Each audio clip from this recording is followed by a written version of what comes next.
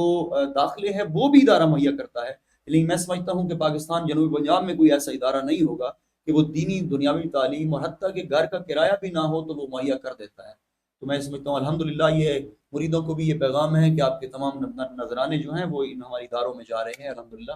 یہ آپ کے سکون، آپ کے دل کو انشاءاللہ راحت بخشیں گے انشاءاللہ. قبلہ یہ بتائیے کہ آپ کے جو بی ایس کلاس ہے یہ پھر کس کے ساتھ منسلک ہے، اور اب تک کتنے طلبہ جو ہے وہ پاس کر چکے ہیں؟ جی تقریباً ہمارے میرے خیال میں 5 سے 6 بچے میرے پاس جو ہے وہ بی ایس اور درسگامی کر گئے ہیں یہاں سے، جو ہم نے جب سے یہ کام شروع کیا ہے. اور یہ جو ہے ہم ٹرین کرتے ہیں پرائیویٹ طریقے سے، کوئی اوپن سے کر لیتے ہیں جی کیونکہ ہمارے پاس درسگامی کی جو ٹائمنگ ہے وہ بہت وسیع ہے، اس میں ٹائم نکالنا، لیکن ساتھ بچوں کو دنیاوی تعلیم بھی دینا ضروری ہے، وقت کا تقاضا ہے. جی تو ہم نے یہ ایک سسٹم بنایا ہے کہ آن لائن بچوں کو ہم نے نیٹس پرووائڈ کر دیا ہے. وہ جب ان کے 2 لیکچر ہوتے ہیں جس ٹائم پہ وہ لیکچر بھی اسلام آباد سے یا جو لاہور سے جنہوں نے لینے ہوتے ہیں وہ لیکچر لے لیتے ہیں، لیکن ان کی وہ تمام تر جو تعلیمی دنیاوی تعلیمی کی جو بھی اخراجات ہیں الحمدللہ ہم وہ ان کو پرووائڈ کرتے ہیں پرووائڈ کرتے ہیں. اور on line education on line. طالبات کا بھی آپ کے پاس بندوبست ہے؟ جی ہم وہ میرے کزن ہیں صاحبزادہ فیض الحسن صاحب کے بیٹے ہیں صاحبزادہ وسیم الحسن صاحب. انہوں نے ایک ان کی جو زوجہ ہیں وہ ادارہ بنایا ہوا ہے، اور وہ ماشاءاللہ وہاں پہ 100 بچی زیر تعلیم ہے، وہ بھی درس نظامی کی دینی دنیاوی تعلیم وہ بھی وہ اخراجات کر رہے ہیں. ان کے جو مدرسین ہیں طالبات کے جی وہ مرد ہوتے ہیں نہیں یا جی وہ زنانہ، خواتین وہ ہوتی ہیں؟ خواتین. ٹھیک ہے. اچھا، آپ کے جو اخراجات ہیں، تعلیمی اخراجات اور باقی سارے جن کا آپ نے بڑا ذکر فرمایا، جی یہ آپ نذرانوں کے علاوہ آپ کے پاس کیا ذرائع ہوتے ہیں؟ دیکھیں مین ذرائع ہیں وہی ہماری وہ خانقاہ نہیں ہے کہ ہمارے یہ جو مرید آ رہے ہیں ہمارے سارے نظام سے چل رہے ہوں. جی ہماری خانقاہ الحمدللہ اوقاف والے آئے تھے یہاں پر، وہ اللہ حضرت صاحب نے فرمایا پڑا ہے ہمارے اخراجات دیکھ لیجیے، اور ہماری اپنی زمین ہے، خانقاہ اپنی زمین پر بھائیوں کی زمین جائیداد بڑھ چکی ہے، تو اس میں کوئی اختلاف نہیں ہے. تو اگر آپ چلانا چاہتے ہیں چلائیں. تو لیکن اوقاف واپس چلی گئی تھی کیونکہ ان کو پتہ چل گیا تھا یہ تو کمائی کا ذریعہ ہی نہیں ہے. تو جی ہماری خانقاہ کوئی ڈیپینڈنٹ نہیں ہے مریدوں کے نذرانوں کے اوپر الحمدللہ. پیر سواگ رحمۃ اللہ اپنی اولاد کے لیے اتنی زمین چھوڑ گئے تھے کہ وہ پیر سواگ فرماتے تھے کہ مرید نے پوچھا کہ حضور آپ کی زمین اتنی ہے، آپ تو فقیر بندے ہیں. آپ نے فرمایا کہ میاں فقیر بندہ ہوں لیکن میں دیکھتا ہوں اگر میری اولاد نے مصلی نہ چھوڑا، یعنی صراط مستقیم، اب مصلی نہ چھوڑا، جائے نماز نہ چھوڑی، جی تو ان زمینوں کی ضرورت نہیں ہے ان کو. لیکن اگر یہ مصلی چھوڑ دیتے ہیں، جائے نماز کا رستہ چھوڑ دیتے ہیں، تو پھر اللہ نے جو مجھے فقیر کو مقام اور درجہ دیا ہے تو میں یہ نہیں سمجھتا ہوں کہ وہ کل وہ در در پر نہ پھر رہے ہوں، بلکہ وہ اپنے گھر پر بیٹھ کر روٹی کھا سکیں. اچھا، یہ تھوڑا سا فرمائیے کہ آپ کی فیملی نے سیاسی شخصیات کا اور سیاست میں آپ کے خاندان کا بڑا کردار ہے. آپ نے اپنے بھائی کا بھی ذکر کیا، آپ کے چچا کا بھی اور باقی چچاؤں کا بھی کردار ہے. آپ اپنے فیملی کی سیاست سے کتنا مطمئن ہیں؟ دیکھیں میں اپنی خاندان کی سیاست سے مطمئن ہوں کیونکہ الحمدللہ آج میرا بھائی ایک اس معیار پر ہے، اور ایسا نہیں ہے کہ ایک نوجوان جیسے آج گھس جاتے ہیں سیاست کے اوپر. جی میرے بھائی نے آج میرے بھائی کو سیاست میں 18 سال کا وہ تھا تو میرے خیال میں آج 22-23 سال ہو چکے ہیں، 24 سال. تو چھوٹا سا لڑکا تھا کہ وہ پولیٹکس میں گھسا تھا، اور آج وہ رگ رگ سے واقف ہے سیاست کی، وہ منجا ہوا سیاستدان ہے. اور میں یہ سمجھتا ہوں کہ جو اب سیاست جو مین ہوگی انشاءاللہ وہ اب سیاست ہوگی، جو کہ سیاست محبوب الحسن انشاءاللہ، جو میں سمجھتا ہوں کہ جو خامیاں ہماری رہ چکی ہیں وہ انشاءاللہ ہم پوری کریں گے انشاءاللہ. آپ کی فیملی میں